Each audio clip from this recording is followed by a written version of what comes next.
மானஸ் பக்கங்கள். Hi friends, இது மாலிகாவின் கேளுங்க கதை கேளுங்க. மானஸ் எழுதிய விழி தாண்டிய கனவே, அத்தியாயம் 50. பள்ளியின் கடைசி மணி ஒலித்ததும் ஸ்கூல் வேனில் செல்லும் பிள்ளைகளை அனுப்பி வைத்த அமுதா பெற்றவர்கள் வந்து அழைத்த பிள்ளைகளையும் ஒவ்வொருவராக அனுப்பி வைத்து கொண்டிருந்தார். இன்னும் 4-5 பிள்ளைகளே இருக்க அகில் வாசலை திரும்பி திரும்பி பார்த்து கொண்டிருந்தான். அதை கண்டு மெல்லியதாக புன்னகைத்தவர் அகில் என்று அழைத்தார்.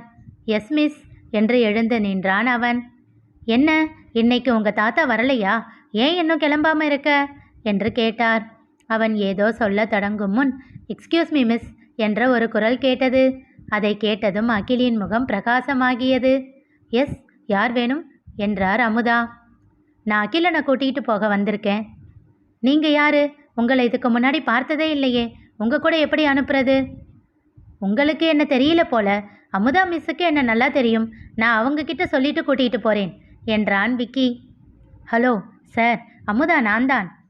சட்டென்று தான் அணிந்திருந்த குளிர் கண்ணாடியை கழற்றி வியப்பாக அவரை பார்த்தான். என்ன சார் அப்படி பார்க்குறீங்க? உண்மையிலேயே நீங்கள் தான் அமுதா மிஸ்ஸா? ஆமாம். இல்லை, நீங்கள் பொய் சொல்கிறீங்க. என்ன சார் இது வம்பா போச்சு என்றார் அமுதா கோபமாக. இல்லை மிஸ், கோபப்படாதீங்க. அகில் எப்பவும் வீட்டில் சொல்லிக்கிட்டே இருப்பான், அமுதா மிஸ்ஸை எனக்கு ரொம்ப பிடிக்கும், அவங்க அப்படி சொல்லி கொடுப்பாங்க, இப்படி சொல்லி கொடுப்பாங்க, பாட்டு பாடி சொல்லி கொடுப்பாங்க, எங்களுக்கு பொம்மையெல்லாம் காட்டி சொல்லி கொடுப்பாங்க, என்னை எப்பவும் கொஞ்சுவாங்க, நான் சாப்பிடலன்னா எனக்கு ஊட்டி விடுவாங்க, அது இதுன்னு எப்போ பார்த்தாலும் அமுதா மிஸ் அமுதா மிஸ் அப்படின்னு சொல்லிக்கிட்டே இருப்பான். அதை கேட்டால் அமுதா மிஸ் கொஞ்சம் வயசானவங்களாக இருப்பாங்களோன்னு நினச்சேன். அவர் முறைக்க, இல்லை மிஸ், எதுக்கு சொல்கிறேன்னா பசங்களை இந்த அளவுக்கு அழகாக ஹேண்டில் பண்ணுறதுக்கும் ஒரு திறமை வேணும் இல்லையா? நல்ல மெச்சூரிட்டி இருந்தால் தான் இப்படி அவங்கள நம்ம வழியில் கண்ட்ரோல் பண்ணி வைக்க முடியும். அதனால் நீங்கள் கொஞ்சம் எக்ஸ்பீரியன்ஸ்டு ஆளாக இருப்பீங்களோன்னு நினச்சேன். ஆனால் நீங்கள் இவ்வளவு யங்காக இருப்பீங்கன்னு நான் நினச்சி கூட பார்க்கல. விக்கி கூறியதும் அமுதாவின் உதட்டில் சிறு புன்னகை ஒன்று அரும்பியது. சின்னதாக கையை தட்டியவன், சூப்பர் மிஸ், நீங்கள் நிஜமாவே வெரி சூப்பர். உங்களுக்கு அகில ரொம்ப பிடிக்கும்னு அவன் சொல்லியிருக்கான். ஆனால் பாருங்களேன், நான் தான் அவ்வளவு கொடுத்து வச்சவன் இல்லை என்றான் சோகமாக முகத்தை வைத்து. என்ன சொல்கிறீங்க நீங்கள்? எனக்கு புரியலை. உங்களை நான் இது வரைக்கும் பார்த்ததே இல்லையே. கரெக்டு மிஸ், நீங்கள் என்னை பார்த்ததில்லை, ஆனால் என்ன உங்களுக்கு தெரியும். அப்படியா என்று குழப்பமாக விக்கியையும் அகிலையும் மாறி மாறி பார்த்தார். நீங்கள் என்றார் கேள்வியாக. நான் விக்னேஸ்வரன் மிஸ், அகில் என்ன விக்கின்னு கூப்பிடுவான். ஓ, நீங்கள் தானா அது என்றார் அமுதா. இப்போ சொல்லுங்க, நான் லக்கி இல்லை தானே? உங்களுக்கு என்ன பிடிக்காது இல்லை என்றான் சோகமாக. சின்ன சிரிப்போடு அவனை பார்த்தவர், சேச்சே அப்படியெல்லாம் இல்லை, நீங்கள் அவனுக்கு தப்பு தப்பாக சொல்லி கொடுக்குறீங்களேன்னு என்று அவர் இழுக்கும் போதே விக்கி குறுக்கிட்டான். மிஸ், ஐ எம் சாரி, இனி அப்படி எதையும் சொல்லிக் கொடுக்க மாட்டேன். அமுதா மிஸ் எப்படி சொல்லி கொடுக்குறாங்களோ அப்படியே படி அப்படின்னு சொல்லிடுறேன், ஓகேவா? அதுக்காக அவனை என்கிட்ட பேச வேண்டாம்னு எல்லாம் சொல்கிறது நியாயமா? நான் பாவம் இல்லையா? நேற்று அவன்கிட்ட பேச போனால் எங்கள் அமுதா மிஸ் உங்க கூட பேசக்கூடாதுன்னு சொல்லிட்டாங்க, அதனால் பேச மாட்டேன் அப்படின்னு சொல்லி அழுறான். அவர் திரும்பி அகிலை பார்த்து வா என்பது போல் தலையசைத்தார். அவன் அமுதாவின் அருகில் வந்து நின்றான். அவன் உயரத்திற்கு குனிந்தவர், நான் சொன்னதுனால இவர் கூட நீ பேச மாட்டேன்னு சொன்னியா என்று மென்மையாக கேட்டார். அவன் நிமிர்ந்து விக்கியை பார்க்க, ஆமான்னு சொல்லு என்பதை போல் அவன் செய்கை காட்டினான். அதை புரிந்து கொண்டு எஸ் மிஸ் என்றான். அவன் கன்னம் கிள்ளி முத்தம் வைத்தவர், சரி சரி, இனிமேல் அவர் கூட நீ பேசு என்றார். அதை கேட்டவுடன் உற்சாகம் கொண்டான் அகில். சட்டென்று அவள் கழுத்தை கட்டிக்கொண்டு கன்னத்தில் முத்தமிட்டான். Love you so much miss என்றான். சொல்லிவிட்டு வேகமாக சென்று விக்கியை இறுக அணைத்து கொண்டான். அவன் முத்தமிட்டதில் திகைத்த அமுதா அடுத்து அவன் சென்று விக்கியை இறுக்கமாக கட்டிப்பிடித்ததில் இன்னும் வியந்தார். Thank you miss, thank you so much என்றான் விக்கி. புன்னகையோடு இருவரையும் பார்த்து கொண்டிருந்தார் அமுதா. அகிலை தூக்கி கொண்ட விக்கி அவனுடைய பையையும் ஒரு பக்கம் மாட்டிக்கொண்டான். ஒரு நிமிஷம் என்றார் அமுதா.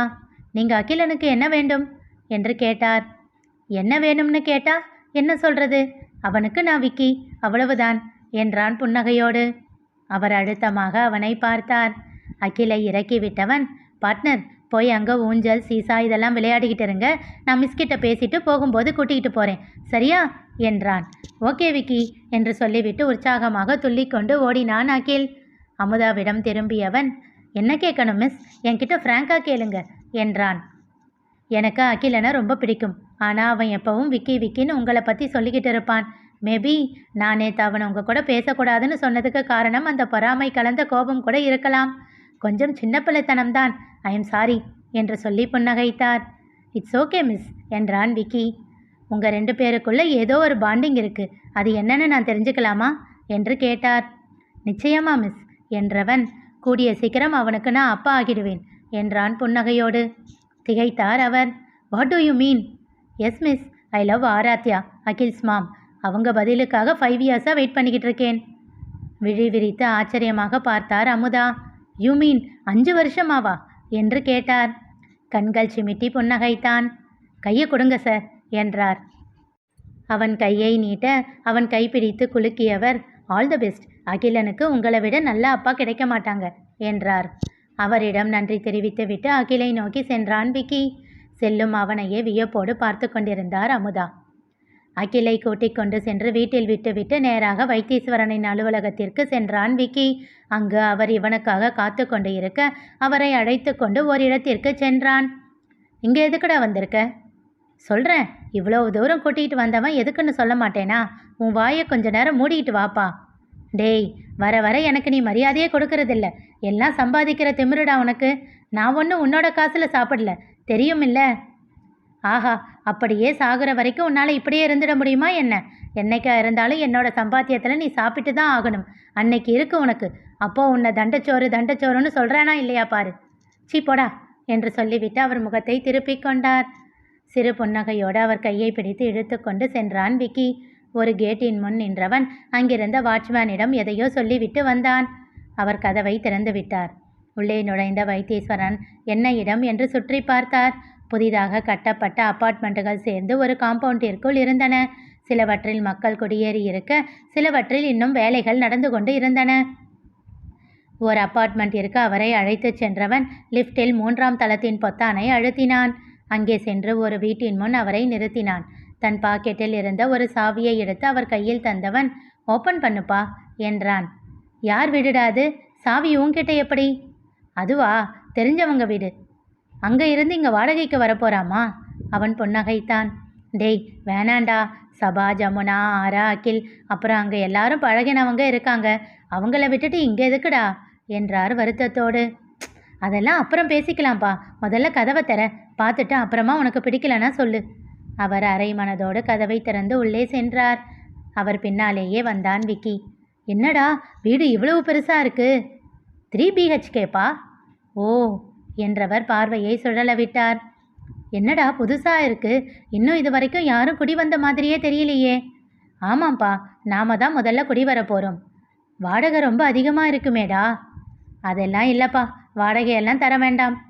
திகைப்பாக அவனை பார்த்தவர், என்னடா சொல்கிற, வாடகை இல்லாமல் எப்படிடா என்றார்.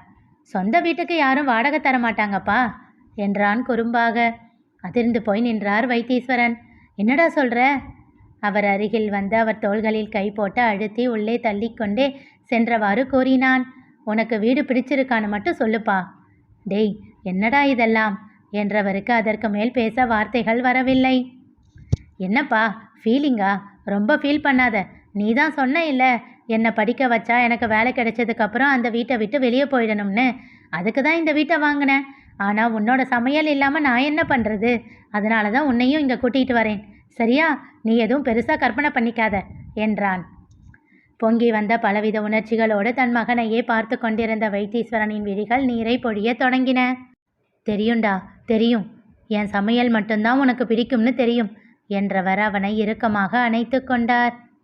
இனி நிகழப்போவது என்ன தெரிந்து கொள்ள தொடர்ந்து கேளுங்க, கதை கேளுங்க. மீண்டும் சந்திப்போம்.